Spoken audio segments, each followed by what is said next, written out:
Comienza el Dios de cada día. Hoy desde la Archidiócesis de Valladolid con el Padre Jesús Álvaro Sancho.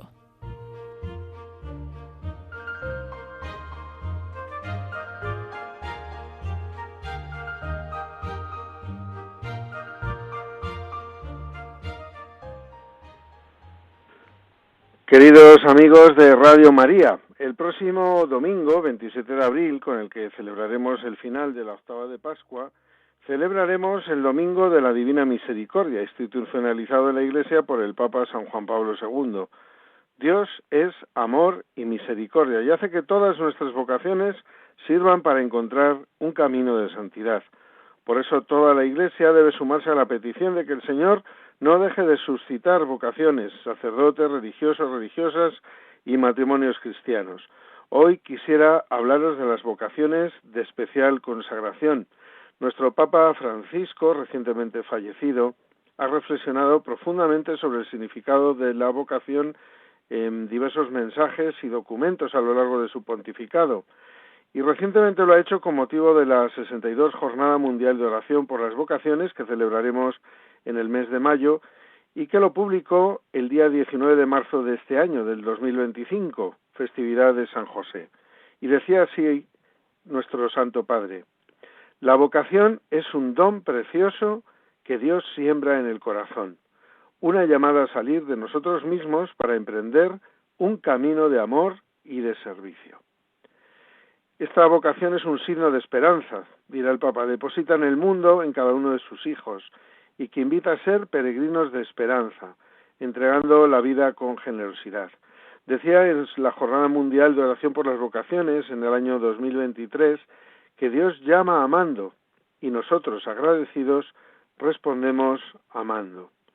Es, por lo tanto, la vocación una respuesta para nuestro Santo Padre Francisco, al que le deseamos con nuestras oraciones todo lo mejor y agradecimiento por todo su pontificado y toda su dedicación a la Iglesia y a evangelizar, destacar la importancia de vivir la esperanza y el compromiso en el servicio a los demás. A veces estamos tan preocupados por el número de vocaciones que no sabemos ni tan siquiera agradecer a Dios las vocaciones que nos ha dado. Y por eso, si fuera poco, es mejor que sean santas vocaciones que muchas, sabiendo que a pesar de las dificultades, nunca nos faltarán las vocaciones de especial consagración, y eso debemos agradecerlo. Dios nos da más de lo que merecemos, y sobre todo no minusvaloremos lo que cada uno de nosotros tenemos. En un lugar que podría ser cualquier lugar, y en un tiempo que podría ser cualquier tiempo, había un hermoso jardín con manzanos, naranjos, perales y bellísimos rosales, todos ellos felices y satisfechos. Todo era alegría en el jardín, excepto por un árbol profundamente triste. El pobre tenía un problema, no sabía quién era. Lo que le faltaba era concentración, le decía el manzano. Si realmente lo intentas, podrás tener sabrosísimas manzanas. ¿Ves qué fácil es? No lo escuches, exigía el rosal. Es más sencillo tener rosas y ver qué bellas son. Y el árbol desesperado intentaba todo lo que le sugerían, y como no lograba ser como los demás, se sentía cada vez más frustrado. Un día llegó hasta el jardín el búho, la más sabia de las aves, y al ver la desesperación del árbol exclamó: «No te preocupes, tu problema no es tan grave, es el mismo de muchísimos seres sobre la tierra. Yo te daré la solución. No dediques tu vida a ser como los demás quieran que seas, sé tú mismo, conócete, y para lograrlo, escucha tu voz interior». Y dicho esto, el búho desapareció. Mi voz interior, ser yo mismo, conocerme, se preguntaba el árbol desesperado, cuando de pronto comprendió y cerrando los ojos y los oídos, abrió el corazón y por fin pudo escuchar su voz interior diciéndole: «Tú jamás darás manzanas, porque no eres un manzano, ni florecerás cada primavera, porque no eres un rosal. Eres un roble, y tu destino es crecer grande y majestuoso, dar cobijo a las aves, sombra a los viajeros, belleza al paisaje. Tienes una misión, cúmplela». Y el árbol se sintió fuerte y seguro de sí mismo y se dispuso a ser todo aquello para lo cual estaba destinado. Así pronto llenó su espacio y fue admirado y respetado por todos, y solo entonces el jardín fue completamente feliz. Yo me pregunto al ver a mi alrededor, ¿cuántos serán robles que no se permiten a sí mismos crecer? ¿Cuántos serán rosales que por miedo al reto solo dan espinas? ¿Cuántos naranjos que no saben florecer? En la vida todos tenemos un destino que cumplir y un espacio que llenar. No permitamos que nada ni nadie nos impida conocer y compartir la maravillosa esencia de nuestro ser, nuestra vocación, el plan de Dios en nuestra vida. No cabe duda que la vocación surge cuando hay una íntima y fiel comunión con Dios, y así ha sido a lo largo de los siglos, y así aparece en el Antiguo y en el Nuevo Testamento. Abraham, Moisés, los profetas, los apóstoles, etc. La fecundidad de la propuesta vocacional depende primariamente de la acción gratuita de Dios, pero ayuda el testimonio personal y comunitario de los que han respondido a esa llamada de Dios. En palabras del Papa Benedicto XVI, ya en el Antiguo Testamento los profetas eran conscientes de estar llamados a dar testimonio con su vida de lo que anunciaban, dispuestos a afrontar incluso la incomprensión, el rechazo, la persecución. La misión que Dios les había encomendado los implicaba completamente como un incontenible fuego ardiente en el corazón, y por eso estaban dispuestos a entregar al Señor no solamente la voz, sino toda su existencia. La plenitud de esa entrega está en Jesús, pero tras él Juan el Bautista, Pedro, Natanael, Bartolomé, Felipe, etc. Pero lo más importante es que eso acontece hoy también en la Iglesia, y con tal fin, decía el Papa Benedicto XVI, hay 3 aspectos de la vida del presbítero que considera esenciales para un testimonio sacerdotal eficaz: la amistad con Jesús, el don total de sí mismo a Dios y vivir la comunión. Si el sacerdote es el hombre de Dios, que pertenece a Dios y ayuda a otros a conocerlo y amarlo, no puede dejar de cultivar una profunda intimidad con Él, dedicando tiempo a la escucha de la palabra y dándose cuenta de que la oración es el primer testimonio que suscita vocaciones. Siguiendo a Jesús, quien ha sido llamado a la vida de especial consagración, debe esforzarse en dar testimonio del don total de sí mismo a Dios y luego de darse a los que se le confíe con totalidad, continua y fiel. Por eso la historia de cada vocación va unida casi siempre con el testimonio de un sacerdote que vive con alegría el don de sí mismo a los hermanos por el reino de los cielos. La comunión eclesial también es fundamental, y así lo recoge la experiencia pastoral de siglos pasados, y el Concilio Vaticano II lo puso de manifiesto, haciendo hincapié en la importancia de educar a los futuros presbíteros en una auténtica comunión eclesial, al igual que en la vida religiosa. Y en el centro de toda comunidad cristiana está la Eucaristía. Es la consecución de la profunda comunión en el amor.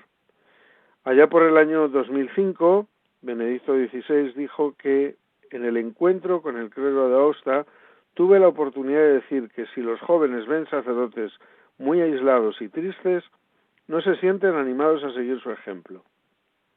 Se sienten indecisos cuando se les hace creer que ese es el futuro de un sacerdote. En cambio, es importante llevar una vida indivisa que muestre la belleza de ser sacerdote. Entonces el joven dirá: sí, este puede ser un futuro también para mí. Así se puede vivir.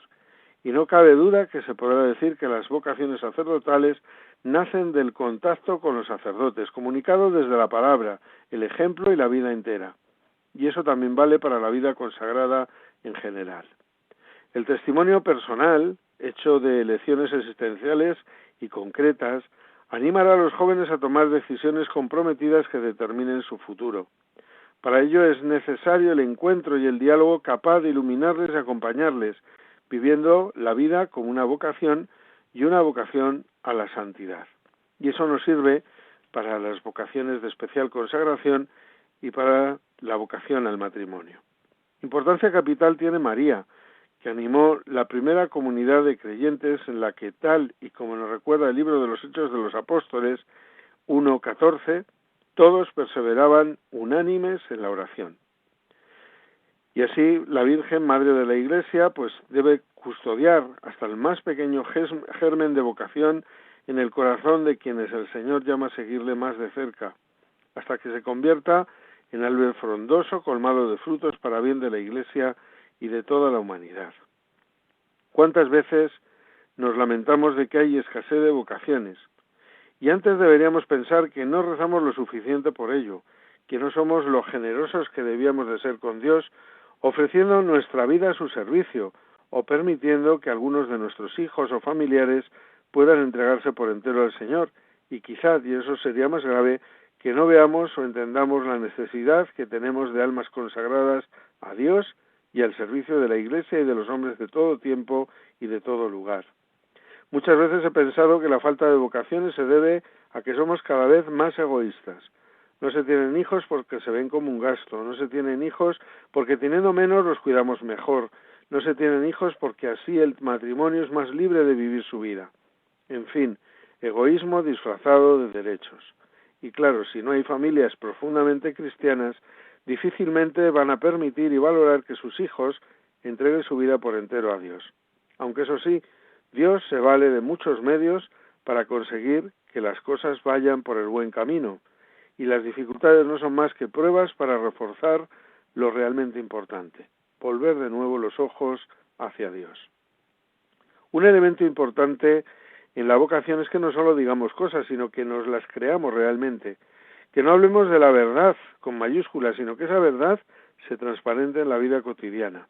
En resumen, que nos creamos lo que decimos creer en nuestra fe. Escuché a un compañero sacerdote una pequeña anécdota sobre la verdad y la mentira en la vida de fe. La anécdota dice así: estaban un sacerdote y un banquero juntos dialogando, pues tanto la oficina bancaria como la iglesia estaban en la plaza mayor del pueblo, cuando el sacerdote observa que al banco van más personas a diario que entraban en la iglesia a rezar. Y el sacerdote le pregunta al banquero: ¿cómo es posible que tú, que cuentas mentiras para ganar clientes, tengas más personas que yo, que digo la gran verdad de Jesucristo? Y el banquero le respondió: ciertamente yo puedo contar mentiras, pero las cuento como si fuesen verdades, mientras que tú cuentas verdades, pero las cuentas como si fuesen mentiras. Los que reciben una llamada especial del Señor necesitan dos pilares básicos: fe y confianza. Y esa fe y esa confianza en Dios hace mover montañas y esperar contra toda esperanza. Los cristianos no podemos hacernos tan dueños de nuestra vida que no dejemos lugar a Dios, todo lo contrario, porque sabemos que Dios está más dentro de nosotros que nosotros mismos, como decía San Agustín, y debemos dejar que Él actúe en nosotros y por nuestra parte decir y obrar con las palabras de María: hágase en mí según tu palabra. Cuentan de Luis Guanela, el fundador de los guanelianos, y que era un gran apóstol de la caridad, que tenía una fe que movía montañas y que por el ideal que había en él desde pequeño provocó una verdadera explosión de asombrosas iniciativas en favor de los marginados, de los pequeños, de los impedidos.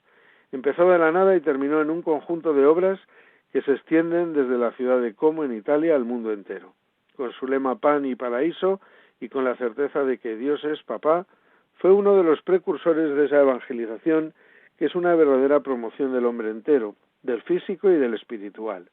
Su secreto era fiarse totalmente de la providencia. Su actividad era tal que un día el Papa San Pío X, que era muy amigo suyo, le preguntó cómo conseguía dormir tranquilamente como un bebé a pesar de la cantidad de asuntos y problemas que tenía en la cabeza y la gran cantidad de deudas que acumulaba.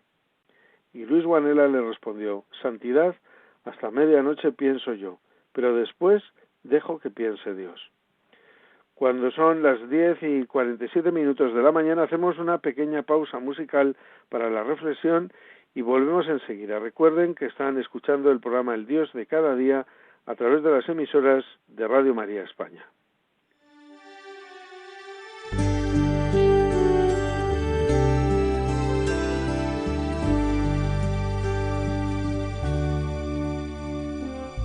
Señor, ¿a quién iremos si tú eres nuestra vida? Señor, ¿a quién iremos si tú eres nuestro amor?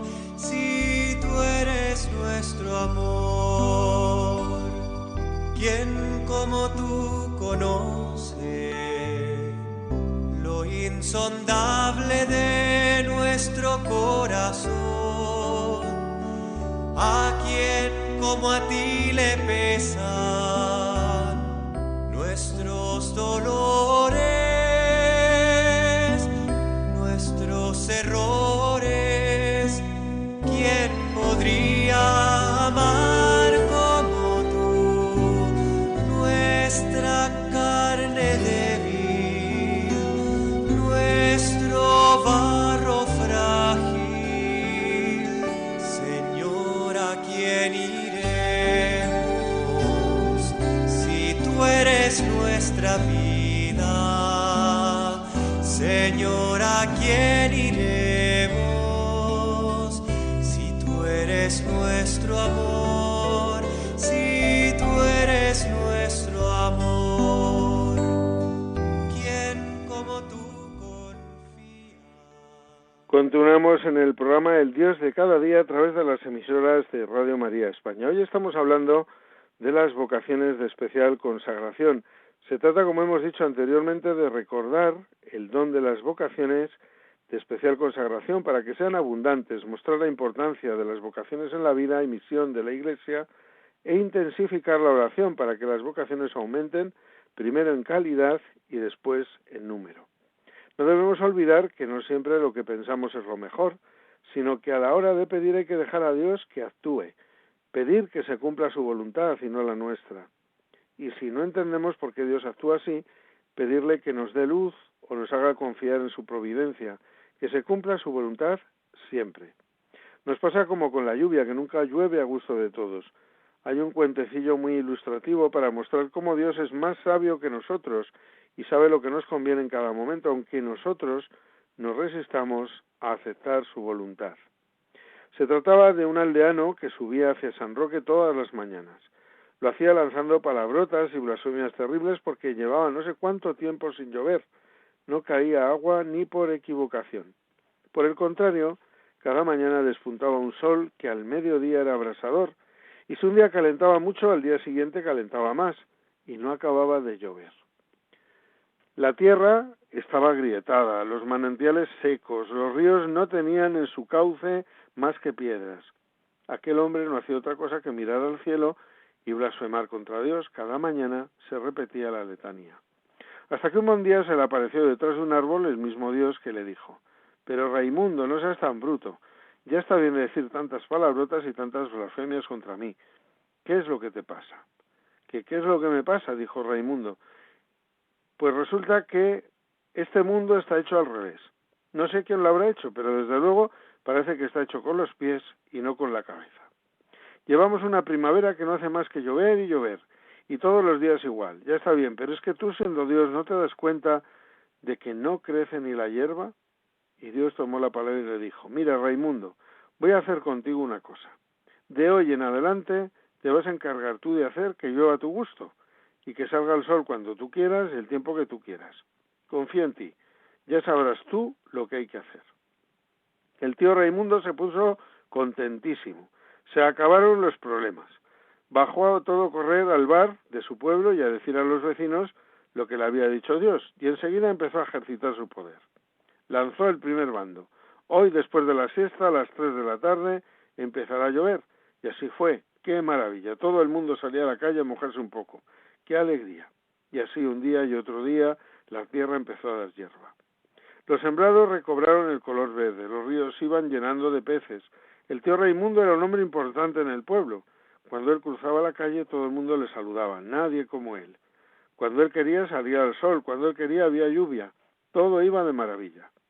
Además estaba orgulloso porque los del pueblo al lado estaban muy mosqueados. Solo llovía en el otro pueblo, pero en el suyo muy de tarde en tarde. Así fueron pasando los meses y los del pueblo no sabían qué hacerle al tío Raimundo. El pastor de Gorbea era un mequetrefe en comparación de su particular hombre del tiempo. Los trigales estaban como nunca, altos, espléndidos, los patatales parecían campos de helechos, no se veía la tierra. La remolacha cubría la tierra, iba a ser la cosecha del siglo. Todos estaban encantados. Llegó al fin el ansiado mes de agosto, tiempo de la cosecha.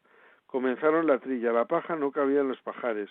Cubrieron de montones todos los alrededores de las casas. Pero el trigo no se veía por ninguna parte. En todo el pueblo lograron llenar 2 sacos de trigo y además era malo. Con aquello no había harina para nada. ¿Pero qué había pasado allí? Si el tío Raimundo no había tenido más que un solo descuido allá por el mes de diciembre, en que coge una borrachera y el día siguiente se quedó dormido y no llovió, y en el pueblo de al lado cayó una granizada imponente. Seguían recogiendo la cosecha. Como digo, el trigo era poco y muy malo, la cebada aún peor. No había granado y no tenía más que pellejo. Las patatas estaban infectadas y no tenía más que piel. Las patatas estaban mal también. Y el tío Raimundo veía lo que se le venía encima, y haciéndose con una vieja maleta emprendió marcha hacia San Roque, desapareciendo del pueblo sin dejar rastro. Si pocos meses antes todo eran bendiciones y alabanzas a Dios, ahora volvían a sus labios tremendas blasfemias que emponzoñaban el aire. De nuevo le salió de ese camino y le dijo: «Pero otra vez, oh bruto, pero es que no has hecho lo que has querido». «¿Cómo que lo que he querido?», decía Raimundo. «Explícame. Tú que eres Dios, me tienes que decir qué es lo que ha pasado aquí». No, explícate tú. Dime tú lo que has hecho, que para eso te he puesto la cabeza sobre los hombros, para que la uses. Pues ya ves, de tal día a tal otro día sol, de tal día a tal otro día agua, y así. Y Dios le dice: «Pero ¿y las heladas del invierno? ¿Y las nevadas de enero y febrero? ¿Y el viento norte que endurece las plantas? ¿Y el viento sur que es tan beneficioso? ¿No ves que sin todas esas cosas las plantas se llenan de enfermedades y no pueden madurar debidamente? Claro, a ti te molesta el viento frío porque dices que te viene el reuma y la nieve te produce goteras en casa. Y las heladas le ponen todas las cosas, parece como que estropeadas. ¿Y no te fijas qué cantidad de enfermos hay en el pueblo? Has dejado lo malo y solo has quitado lo malo. Has sido muy espabilado, pero poco inteligente». Y aquel aldeano, el tío Raimundo, con la cabeza gacha le dijo a Dios: «Lo que tú hagas está bien. No quiero saber yo más nada del tiempo. Quítame esta responsabilidad.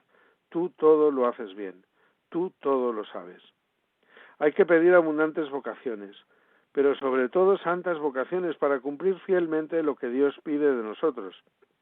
Y sobre todo, no olvidemos que la vocación no es algo para uso personal, sino para toda la Iglesia y el mundo, y que la llamada es de Dios y nuestras solamente es la respuesta a esa llamada, aceptando la voluntad de Dios en nuestra vida. Por eso es esencial que pidamos que se cumpla la voluntad de Dios, aunque nos cueste entender las decisiones que Dios toma para con nosotros. Las dificultades no nos faltarán nunca, las que vienen de fuera y las que nosotros mismos nos vamos marcando. Pasa como en el mundo del periodismo, donde hay censuras que marca la empresa y autocensuras que te puedes marcar tú mismo, por miedo al que te dirán o qué pensarán. Cada vez estoy más convencido, y así lo vivo, que cuando algo es de Dios, al final acaba triunfando a pesar de nuestra oposición o nuestros miedos. Y eso es lo que ocurre con las vocaciones, sean del tipo que sean. En todo están las dificultades, debemos aceptar la voluntad de Dios, pero no quedándonos de brazos cruzados, sino pidiendo para que las cosas cambien, pero siempre con una petición aún más importante: que se cumpla la voluntad de Dios. Debemos pedir para que tengamos más y santas vocaciones, sobre todo esto último, santas vocaciones. Pidamos con fervor lo que necesitamos, pero no tiremos la toalla.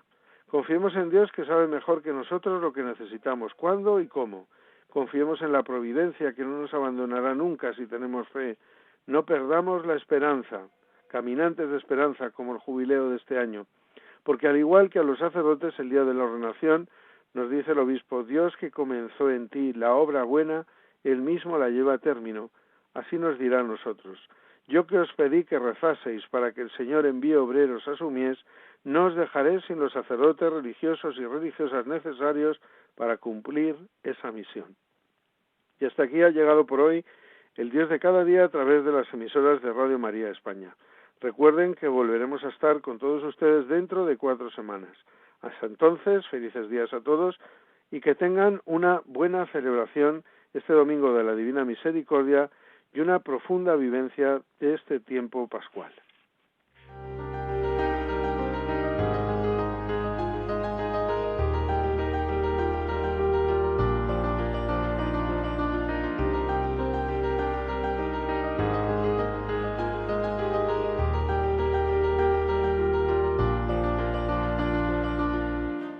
Finaliza en Radio María, El Dios de cada día.